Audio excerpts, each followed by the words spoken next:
অসুখ করিয়া শান্তি নাই বন্ধুরা। ওই দেখেন আমার ছেলে, মা আমি ওটা খাইতাম, মা আমি ওটা খাইতাম, শান্তি দিত না। হয়তো আমি একটু ঘুমাইনি, পারছি না ঘুমাইতাম, অনেক বেদনা লাগতাম। আজকে 2 দিন হয়ে গেছে ওষুধ খাইয়া কিন্তু কমছে না। কালকে ভাবছি ডাক্তারের কাছে যাই না, আবার হসপিটালত যখন আইসে দই সসম্যান লইয়া তারে দই বানাই যেতাম, দই খাইতে। দই নাই দেখি দেখো এখন আমি দই বানাই আর দেখি হতা যাও গ্লাস লই যাও, কাপ লই যাও।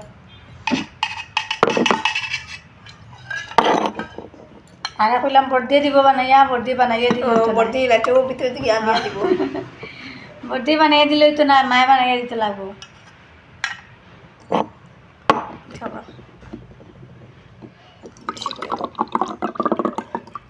নাও, ওটা বর্দি দেও। এটা বেশি যেটা বেশি ওটা খাও, কম হইলে হইতো না, বেশি লাগবো। যেটা বেশি থাকবো ওটা নিব।